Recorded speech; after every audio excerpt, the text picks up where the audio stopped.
Hello, Steve White, Steve Art 79. Just a short little video about Noah Centino. I can't pronounce his name, sorry.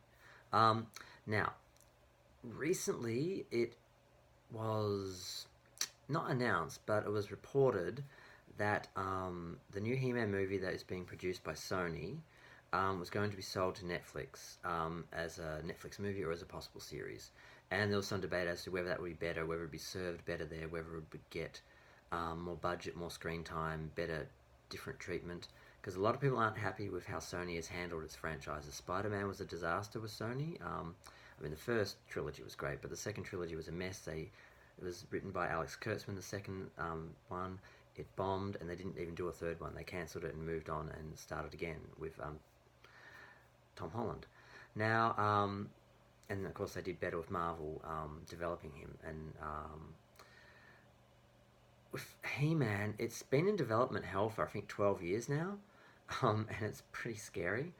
I think it was sold. Sony got the rights in 2007, and I think Mattel wants them back so they can do their own thing. But so I think it's been 12 years that it's been in development hell, and there's been so many different versions and releases. And the one that troubled me the most was the one supposedly an American soldier was going to end up in Eternia, and he was going to get the power sword, and he was going to become He-Man, and he was going to save Eternia and rule Eternia like some American soldier just comes and saves the whole planet. Like they need saving. Like it was just seemed really not racist, but like speciesist or something. Like the idea that this person from another like planet would come and save it, like they couldn't save themselves or something.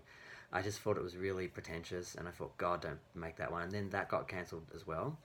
And the latest one seemed to be getting some traction. It seemed to be talked up. They actually gave it a date of March 2021, and they announced that Noah Centineo was going to be playing He-Man. Now, I didn't pay any attention at that point because I was just you just become so numb. You hear so many rumors and you don't actually think this is never going to happen. Or when I see the dude in costume and they're building sets and in pre-production, then I'll listen. But he has appeared on shows saying that he's going to be playing He-Man, and there does seem to be contracts in play, and it does seem to be going to happen. But now with the announcement of possibly going, not the announcement, but the reporting of possibly going to Netflix, because apparently there was talk in a actual Sony conference about doing this. So it has been reported that it's been suggested to do. So not to the public, not officially. But then I started looking at some videos of the guy because he was in a couple of films, and one film was To All the Boys I've Loved Before.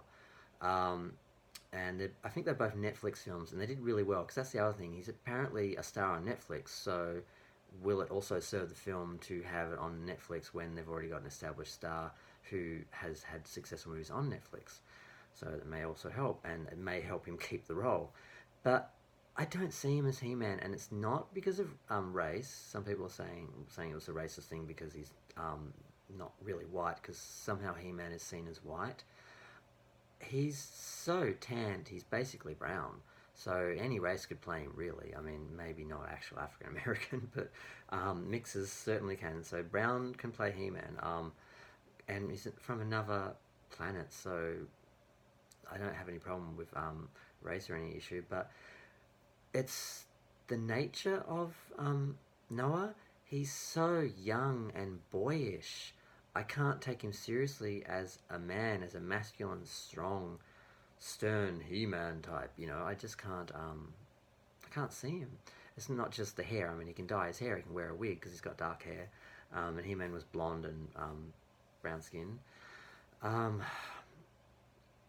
I'm not sure if he can pull it off. Now, he also doesn't have the physicality yet. Now, the assumption is he's going to go to the gym and beef up. Well, that's a nice assumption. Not everyone gains weight easily. Most men are able to, who get picked for action movies and comic book movies. They go to the gym and they get big. It usually works. The star of Shazam, he wasn't the biggest guy, and he came out with giant guns. I think I've heard estimates of how much weight certain actors have gained to play roles, like Chris Hemsworth playing Thor. I think it was 20 pounds or something like that. But I didn't actually research all that, so I don't want to quote any numbers. Um, but in theory, he should be able to do it. But wouldn't it just be easier to pick a naturally big built guy or someone who was already a gym bunny and cast them so you don't have to worry about what if they don't get there? Like Christopher Reeve, when he was cast as Superman in the original Superman, he was cast more for his acting ability and for his Clark Kent, because I think the director thought that side of the story was more important than the actual Superman side. And they just assumed he'd go to the gym and beef up, and he never really did. He toned up, he looked good, but he never like beefed up. He never got really big. But Superman was strong because of the humans, the Earth's sun. He wasn't actually muscle strong, because to be, it's ridiculous. They make him really big in comics, and sometimes, and if he had so much muscle to push planets, he'd be a planet himself. So he doesn't need to be extraordinarily big. Whereas some other characters that are more human do need some bulk, and I'm not sure he can pull it off. And I don't really want to see a medium-sized He-Man. I want a big He-Man. And this guy, he isn't even fit. He's like soft, but he's average sort of proportions. So he can certainly get the definition happening, but can he get the bulk? And I want my He-Man to... Dolph Lundgren was He-Man in the first movie, which I unfortunately never seen in the cinema. I saw it in a retro screening, but I was too young to see it and watched it on TV and then video and DVD.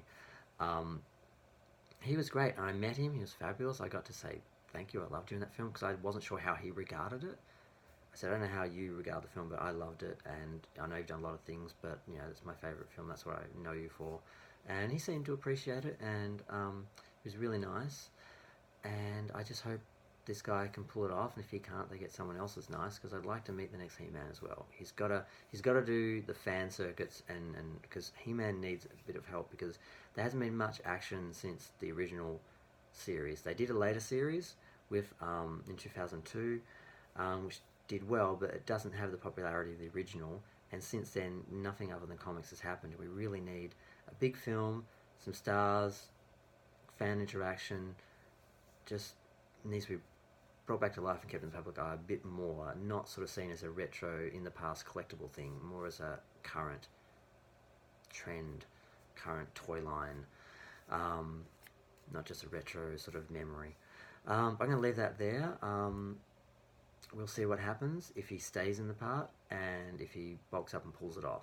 But either way, he is gorgeous, so he's not going to be an unattractive, unappealing He-Man. Just, he may be an unconvincing He-Man. But I'm going to leave that there. Thanks. Feel free to let me know what you think in the comments. I like comments. Comments are fun. And feel free to like or subscribe. I'm trying to build my channel up. I had another channel, got cancelled, and I had to start all over again. And it takes forever to get any traction, especially now, because YouTube is focusing more on the official channels and news stations, and it's becoming more like a streaming service than like a public sort of video channel. So if you subscribed, thanks.